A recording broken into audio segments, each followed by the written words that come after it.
What happened next was just this. Police were able to stop the pursuit right here at the Sanguinetti Baseball Park. Then they arrested 33-year-old Robert Kewen. The female victim wasn't injured. Police did mention a 13 on your side that the suspect was not allowed to own a gun due to his previous criminal history. And there also, due to the pursuit, was a soft lockdown at KYMA High School, which lasted for about 20 minutes. The suspect will be in court tomorrow, so be sure you stick with 13 on your side as we bring you coverage from inside the courtroom. Reporting live in KYMA for 13 on your side, I'm Caitlin Slater. Back to you, Brandon. Here's what we know, Brandon. A man was found with several gunshot wounds here in the parking lot of this Chevron gas station on 8th Street near 20th Avenue. The man was rushed to the hospital, but unfortunately, he didn't make it out alive. As of now, we cannot confirm that it was gang-related. A witness that works in the area says that normally they get their gas at this gas station early on in the morning, but now they are thinking twice. Deputies have still not yet released the identity of the victim, but when they do, we will send it out on our KSWT app, so be sure you have that on your phone. One of them said they woke up to the startling sound of their neighbor banging on their door, telling them to get out. It was so close to the Marine Corps Air Station KYMA base and also the very busy 32nd Street. This situation could have been a lot worse. Do you know what GMOs are? No. Do you think GMOs are good or do you think they're bad? I think they're bad. Always purchase non-GMO. Right. What are they? Genetically modified organisms. Yeah, they shouldn't be modified. So just leave them alone. Most consumers don't really know what GMOs are, yet they have a very strong opinion against them. There's so many beautiful cars out here. There's over 950, but tell us the story behind your gorgeous car. Oh, this car's got some history behind it. It was a one-family car. We are here at a local grocery store, and we are talking about what's in season right now. And hey, we are celebrating citrus. And check out this head of cauliflower. Welcome back, everyone. We are talking about the upcoming harvest dinner that is this Thursday. Can you lead us through a little bit of a warm-up before we get on the water? I really do feel my balance here. Right? It's hard. This is definitely a workout. Myra, all the tickets have sold out. What does tonight mean for you and Crossroads Mission? E. coli, it's the one word dreaded by farmers. Its effects were felt in 2018, and today we're still feeling the economic impact in our ag community. This is how it all began.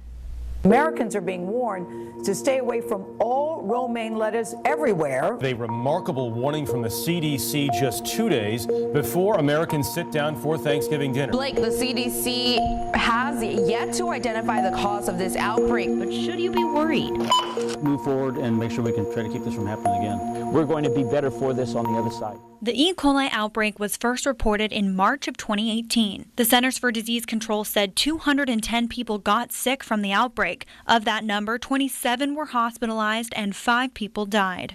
According to the CDC, through a series of investigations and an in-depth traceback system, it was linked to irrigation water used on a field in Yuma, Arizona. 8 months later, another E. coli outbreak occurred, also from romaine lettuce contamination, this time out of cooling facilities in Santa Barbara, California. It sickened 59 people from 15 different states and Canada, but no deaths were reported. Due to major safety concerns while investigations were underway with this latest outbreak, Yuma and Imperial County romaine lettuce fields were forced to halt production and throw out all lettuce until the source was confirmed. Weeks later, footage emerged of trucks dumping hundreds of cases of lettuce out in the desert, the sight quite devastating to our community. How much of a hit have local farmers really taken from these E. coli outbreaks?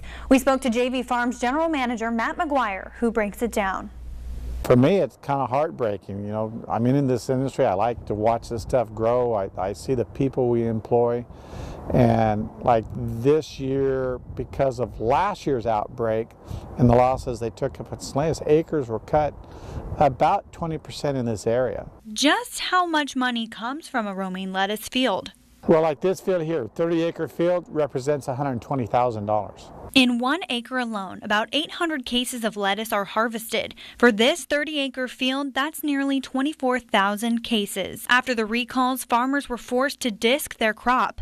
That means a special machine has to come and dig up the produce, turn it over, and let it decay in the field. Ourselves, we've probably disked 3 times that much right now. So we are losing millions of dollars. Yes, that's the figure. And consumer confidence is still broken today, so the demand for romaine lettuce is at an all-time low. And plus, you have to remember what we are, because there's so much romaine on the market because nobody's buying it.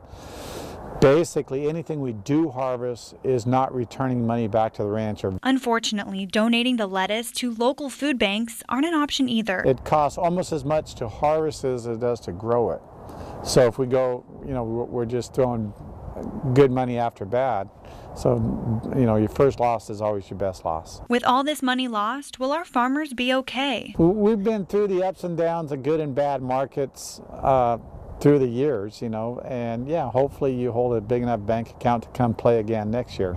The battle now is gaining consumer trust. Shoot, we just broke their confidence again. How can we get them to understand that the percentage of people who are sick and is just, we send out so many servings every day of lettuce. I think there's about 175,000 cases sent out daily. And you have to remember 140 something people got sick in the last outbreak in November. That represents 2 cases of romaine. McGuire says you have a better chance of being struck by lightning twice than eating infected lettuce. Out of this year right now, so far we've had no trouble, no outbreaks, so I tell the consumers, hey, right now we're good to go. Eat your romaine, eat your iceberg, eat your broccoli. I said all the studies show the more vegetables you eat, the healthier you are. We're coming to a point that people aren't eating. We're going to start having the ramifications of people not eating fresh vegetables, and that is that there's more illnesses that come along because people don't eat healthy.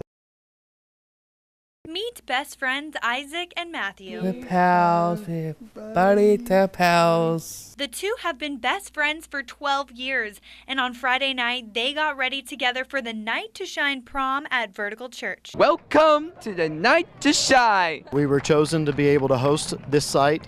There are about 500 locations around the world that are actually having a Night to Shine at the same time we are tonight. After they suited up and rehearsed their signature moves, it was time to head out. Yeah! 75 other guests attended this event along with nearly 200 volunteers. I think it's a great idea for the church to put this organization together. There were many other best friends like Isaac and Matthew. He was my first friend when I first came to Circle of Friends and Special Olympics. People ages 14 and up came together to celebrate each other's beautiful differences. And when my mom told me that she's gonna buy me a flag, I said, why do you buy me a flag? And she said, they want you to be in the prom. And I went, yay! You're the honorary queen. How does that feel? How does that feel? I feel good. I think it's awesome. And I love Tim Tebow. I wish he was here. But I think it's awesome. My daughter is so excited because she's never been involved in a prom or anything like this. So we've got a dance floor, a limo out here, a paparazzi red carpet, food, great food. We've got a place for them to get flowers, their hair fixed, shoe shine, all of that kind of stuff. Karaoke room. Doing all the activities and just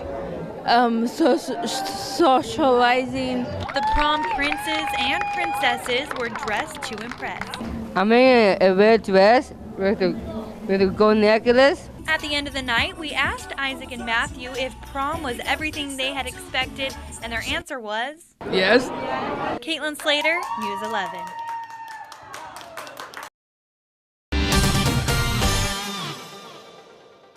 Well, happy Monday, everyone. I hope you had a wonderful weekend. Here's a look at our desert Doppler. As for our highs, they're going to increase just a little bit to 108 degrees by Thursday. And then guess what? It's going to lower just a little bit to 102 degrees by Monday on Labor Day. So that'll be nice. Hopefully we get some rain on Labor Day. I know not everyone loves rain as much as I do, but I'm excited. That would be nice for a change, right? That's a look at your full weather forecast. And we've got more news coming up after the break. Now what we want to do is we want to bring Caitlin back out here. We're going to have her join in the band. Come on out. All right, now we're going to have you play the fiddle with us. Have you ever played? You play the fiddle? I've never played the fiddle. I've never really even played an instrument. No, not a lot of fiddle, just a little fiddle. There you go, right there.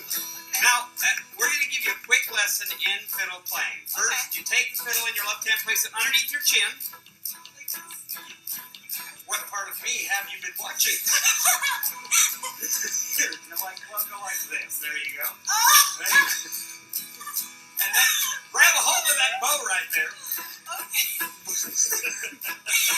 Perfect. I'm a fish out of water. Okay. Place it across the strings.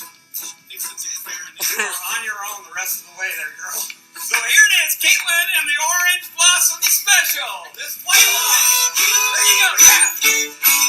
That's it, that's right. Oh, yeah. Oh, yeah. Hey, excellent.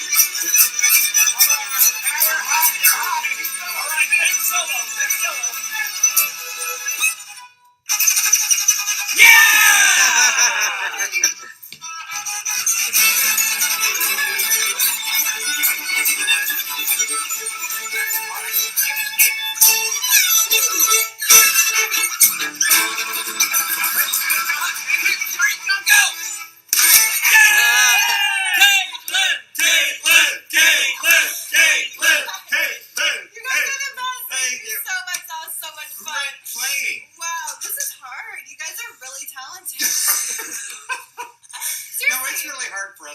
How long have you guys been playing? We've been playing together for over 20 years.